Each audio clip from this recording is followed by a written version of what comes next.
Hello friends, welcome to F5 Econ and Chandu classes. My name is Nilesh Shah and I am running Chandu classes. Chandu classes was established by my father in 1969. 1969 માં મારા ફાધરે અહીંયા બરોડામાં Chandu classes start કર્યા હતા અને પહેલો class હતો બરોડામાં tuition class જે આપણો ચંદુ ક્લાસીસ હતો. આ વર્ષમાં ટોટલ 50 વર્ષ કમ્પ્લીટ થયા ક્લાસના અને છેલ્લા 12 વર્ષની વાત કરું તો છેલ્લા 12 વર્ષમાં 7 વાર આપણા ક્લાસમાંથી આપણા સ્ટુડન્ટનો એમએસ યુનિવર્સિટીમાં ગોલ્ડ મેડલ આવ્યો છે.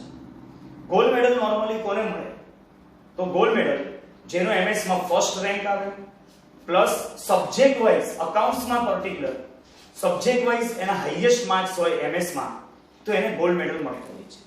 તો આપણા ક્લાસમાંથી 12 વર્ષમાંથી 7 વાર ગોલ્ડ મેડલ આપણા ક્લાસમાંથી આવ્યા છે આપણા સ્ટુડન્ટના. એમાં એફર્ટ્સ ક્લાસનો પ્લસ સ્ટુડન્ટનો ટીમ વર્ક હોય છે. એટલે આ તમારા પાસેથી બી હું એ જ એક્સપેક્ટેશન કરું છું કે નેક્સ્ટ યર પણ આપણા ક્લાસમાં આ જ રીતે રિઝલ્ટ કન્ટિન્યુ રહેશે તમારા અને મારા એફર્ટ્સથી.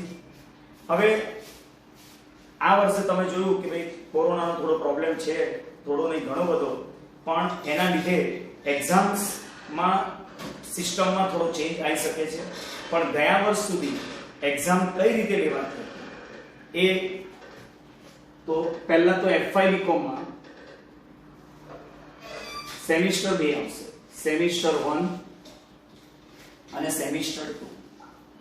સેમિસ્ટર 1 માં બે એક્ઝામ લેવાશે, મિડ સેમ એન્ડ સેમ.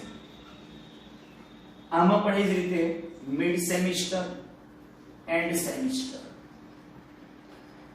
એક્ઝામમાં મિડ સેમ ની 30 માર્ક્સ ની હોય છે, એન્ડ સેમ 70 માર્ક્સ.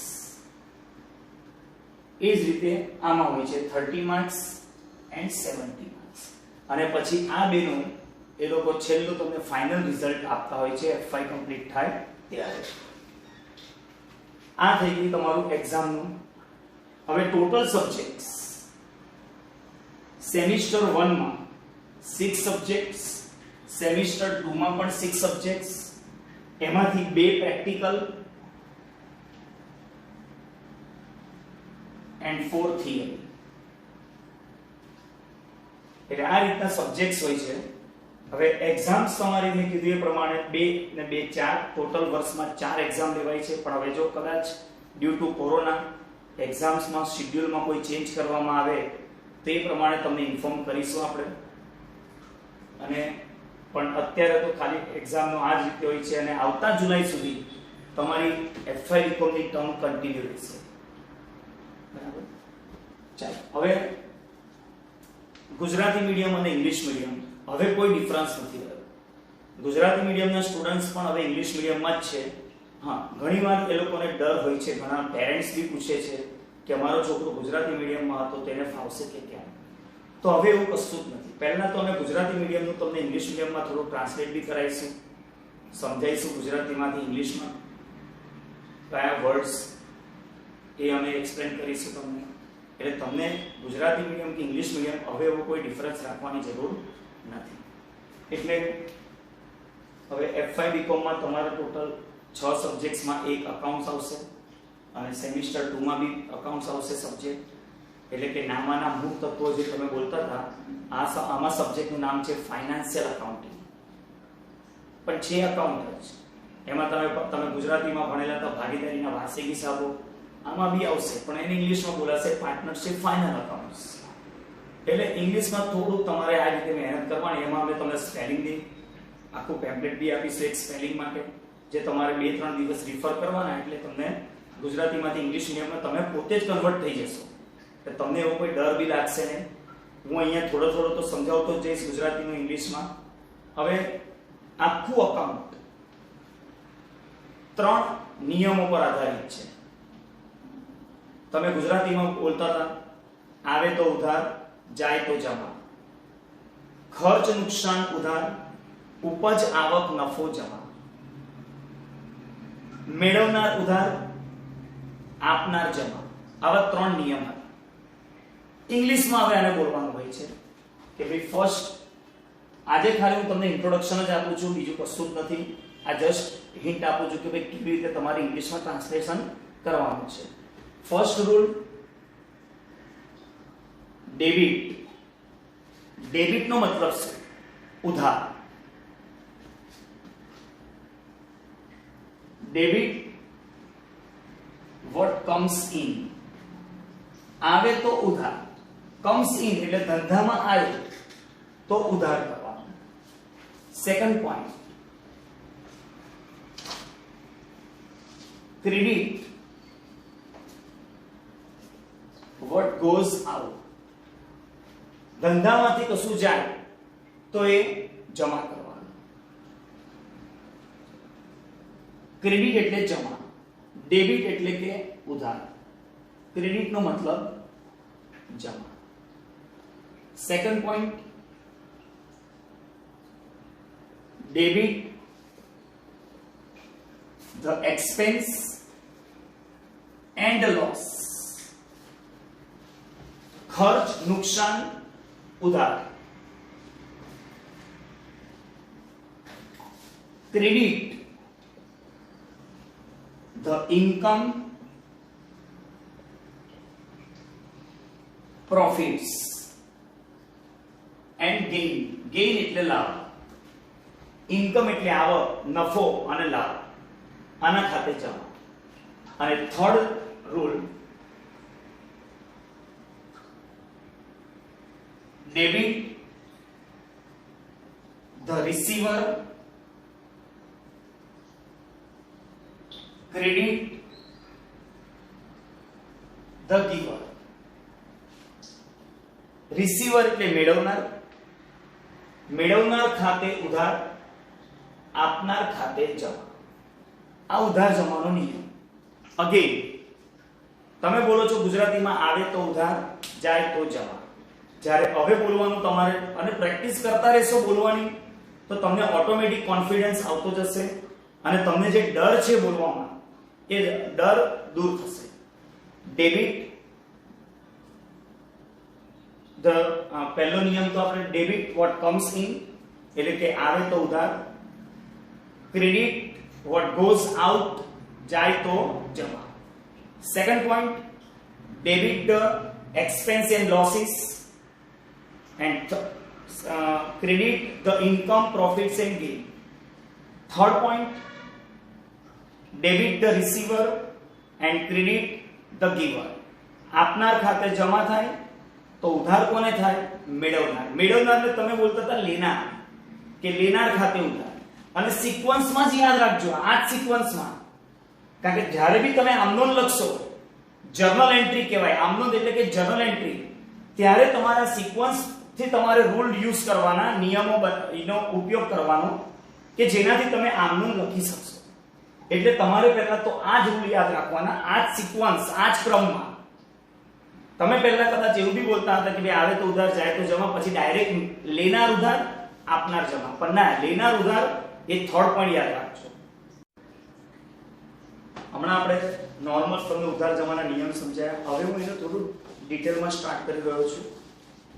ઉધાર જમાના નિયમો, ઇંગ્લિશમાં એને કહેવાય rules of debit and credit. Rules એટલે નિયમો, ઉધાર અને જમા. ઉધાર અને જમાના નિયમો. રૂલ્સ ઓફ ડેબિટ એન્ડ ક્રેડિટમાં first rule, debit what comes in, આવે તો ઉધાર. અને એમાં સેકન્ડ પોઈન્ટ, ક્રેડિટ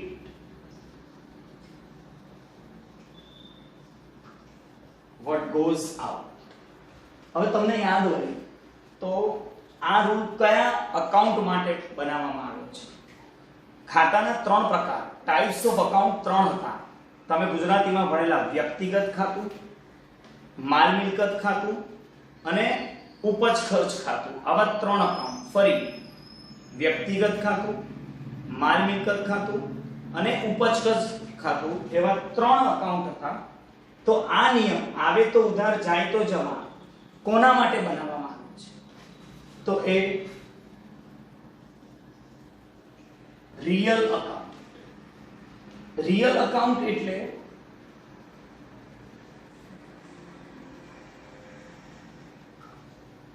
માલ મિલકત ખાતું.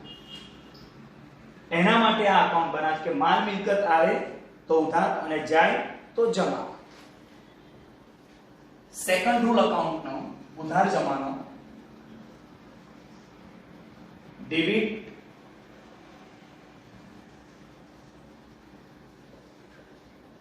the expenses and losses ખર્ચ અને નુકસાન ખાતે ઉધાર. credit the income profits and gain. ખર્ચ નુકસાન ખાતે ઉધાર. ઉપજ આવક નફો એટલે કે લાભ ખાતે જમા. આ નિયમ કોના માટે બનાવે છે? તો તમને યાદ હોય તો તમે બોલતા હતા ઉપજ ખર્ચ ખાતા માટે. ઉપજ ખર્ચ ખાતું ઇંગ્લિશમાં એને કહેવાય નોમિનલ અકાઉન્ટ. નોમિનલ અકાઉન્ટ ધંધામાં રોજબરોજના જે ખર્ચા થતા હોય એ ખર્ચ ઉધાર, જેમ કે પગાર, ભાડું, વેરા, એ બધા જે ખર્ચા થતા હતા એના ખાતે ઉધાર. નુકસાન, આંખથી નુકસાન, ચોરીથી નુકસાન, તો એ નુકસાન ખાતે ઉધાર. આવકમાં વેચાણ ખાતે જમા. કોઈ નફો થયો હોય મિલકત વેચવાથી એના ખાતે જમા કરતા હતા એટલે એને કહેવાય નોમિનલ અકાઉન્ટ. નોમિનલ અકાઉન્ટ એટલે ઉપજ ખર્ચનું ખાતું.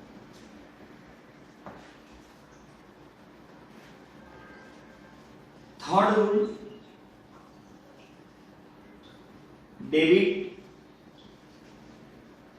The receiver. રિસીવર ને કહેવાય મેળવનાર.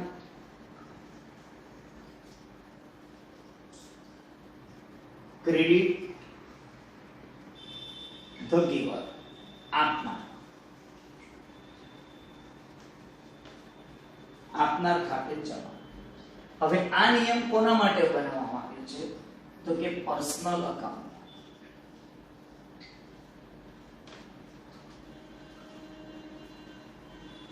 એટલે કે વ્યક્તિગત ખાતું. 3 નિયમ અને 3 અકાઉન્ટના ટાઇપ્સ. આ ફર્સ્ટ ક્વેશ્ચન તમારો FY BCom માં અકાઉન્ટ્સમાં આ એક ક્વેશ્ચન કમ્પ્લીટ થયો. ઉધાર જમાના નિયમ. હવે તમે જાતે જ થોડું ઇંગ્લિશમાં પોતે વાંચો, વાંચી લેજો એકવાર અને તમે બોલજો તમારી જાતે જ. એટલે તમને જેમ જેમ હું પોઈન્ટ સમજાવતો જાઉં એવરીડે તમે આને વાંચીને તમે બોલતા જશો તો તમને ઇંગ્લિશમાં બોલવામાં વાંધો નહીં આવે. ચલો, ફર્સ્ટ ઉધાર જમાના નિયમને કહેવાય ઇંગ્લિશમાં rules of debit and credit. એમાં first rule debit what comes in, credit what goes out. Second rule debit the expense and loss, credit the income profits and gain. And third rule debit the receiver and credit the giver. First rule શાના માટે છે? Debit what comes in, credit what goes out. તો કે real account માટે. Real account ને ગુજરાતીમાં કહેવાય માલ મિલકત ખાતું. સેકન્ડ છે debit the expense and losses, credit the income profits and gain. આ શાના માટે છે? તો કે નોમિનલ અકાઉન્ટ માટે, ઉપજ ખર્ચનું ખાતું માટે. Third debit the receiver, credit the giver. કોના માટે છે? તો કે વ્યક્તિગત ખાતું, પર્સનલ અકાઉન્ટ.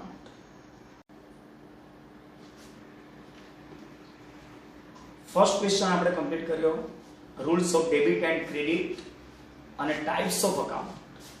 હવે આપણે સમજાવીએ છીએ તમને કે ભાઈ વ્યવહાર, વ્યવહારના પ્રકાર. તમે ભણતા એમાં ગુજરાતીમાં બોલતા હતા વ્યવહારના પ્રકારો, ઇંગ્લિશમાં બોલાય ટાઇપ્સ ઓફ ટ્રાન્ઝેક્શન. ટ્રાન્ઝેક્શન એટલે વ્યવહાર. વ્યવહારના પ્રકારો. વ્યવહારના 2 પ્રકાર છે. એક તમે ગુજરાતીમાં બોલતા હતા આર્થિક અને બિન આર્થિક. આર્થિકને ઇંગ્લિશમાં કહેવાય ઇકોનોમિક અને બિન આર્થિકને કહેવાય નોન ઇકોનોમિક.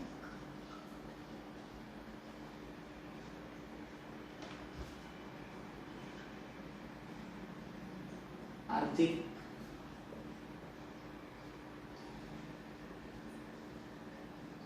બિન આર્થિક, ઇકોનોમિક, નોન ઇકોનોમિક.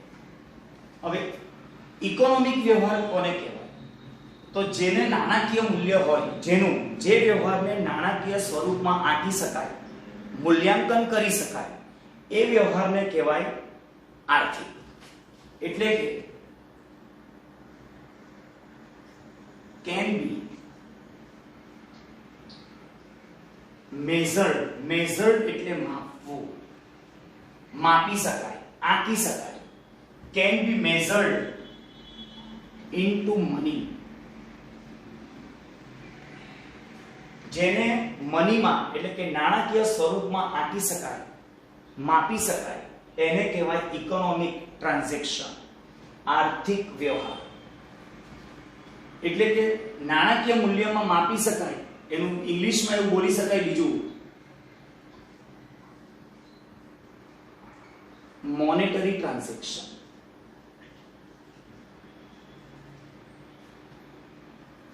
મોનેટરી એટલે નાણાકીય વ્યવહાર. ટાઇપ્સ ઓફ ટ્રાન્ઝેક્શનમાં વ્યવહારના પ્રકારોમાં પહેલું છે ઇકોનોમિક એટલે કે આર્થિક. આર્થિક વ્યવહાર કોને કહેવાય? તો જેનું નાણાકીય મૂલ્ય માપી શકાય. એક્ઝામ્પલ, તમે દુકાનમાંથી મેગીનું પેકેટ ખરીદો છો, તો એ મેગીનું પેકેટ 10 રૂપિયામાં આવ્યું, તો તમે એવું કહી શકો કે મેગીની નાણાકીય મૂલ્ય કેટલી? તો કે 10 રૂપિયા. તો એને કહેવાય આર્થિક વ્યવહાર. હવે બિન આર્થિક વ્યવહાર કોને કહેવાય? એટલે કે નોન ઇકોનોમિક ટ્રાન્ઝેક્શન કોને કહેવાય? તો can not be measured into money. મનીમાં એને મેઝર ના કરી શકાય, નાણાકીય એનું કોઈ મૂલ્યાંકન ના હોય, એટલે એને કહી શકાય નોન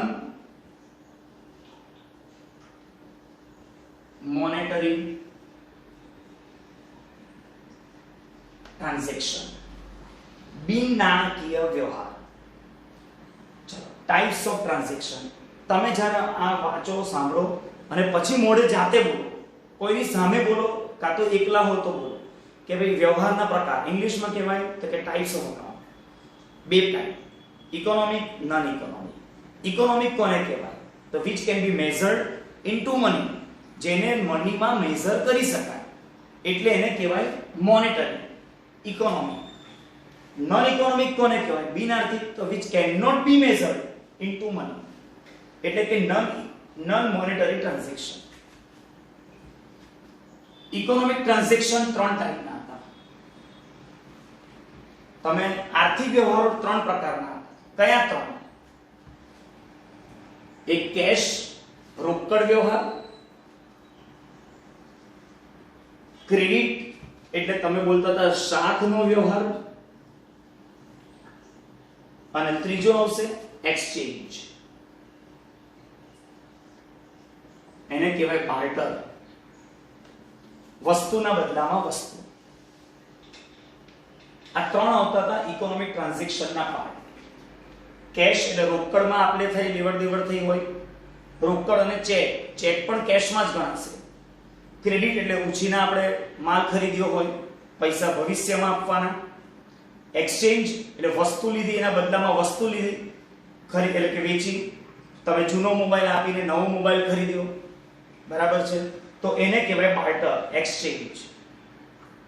નોન ઇકોનોમિક ટ્રાન્ઝેક્શન તો કોઈ વ્યવહાર છે જ નહીં આમ તો જોવા જાય તો, એટલે એનું મોનેટરી કોઈ વેલ્યુ જ નથી, એટલે એની કોઈ બીજી ટાઇપ્સ નથી. ચાલો, ટાઇપ્સ ઓફ ટ્રાન્ઝેક્શનમાં ઇકોનોમિક, નોન ઇકોનોમિક. ઇકોનોમિકમાં મનીમાં મેઝર કરી શકાય. આપણે મેં એક્ઝામ્પલ આપ્યું, મની, તમે મેગી ખરીદવા જાઓ, 10 રૂપિયાનું પેકેટ લીધું, તો તમે એને નાણાકીય મૂલ્યમાં માપી શકો છો કે 10 રૂપિયા. નોન ઇકોનોમિક એટલે જેનું કોઈ નાણાકીય મૂલ્ય જ નથી, તમે મમ્મી પપ્પાને પ્રેમ કરો છો, પપ્પા મમ્મી તમને પ્રેમ કરે છે, પણ કેટલા રૂપિયાનો પ્રેમ એ માપી નથી શકાતું. તે નોન ઇકોનોમિક ટ્રાન્ઝેક્શન કહેવાય. ચાલો આજે આટલું રાખીએ છીએ. નેક્સ્ટ લેક્ચરમાં આપણે આગળ કન્ટિન્યુ કરીશું. હવે આજથી તમે FY BCom ભણવાનું સ્ટાર્ટ કરી દીધું છે. આ ફર્સ્ટ લેક્ચર મારું અહીંયા કમ્પ્લીટ થયું છે. કોઈ ડાઉટ હોય તો મારા મોબાઈલ પર તમારે ફોન કરવાનો. હું તમને પર્સનલી બી સમજાવી દઈશ, અને આપણી પોતાની એપ જે છે એ એપમાં પણ તમે ચેટ કરી શકશો મારી સાથે કે ભાઈ સર આ પોઈન્ટ અમને નથી ખ્યાલ આવતો, તો હું ફરીથી તમને એક્સપ્લેન કરી આપીશ. બરાબર. Good bye.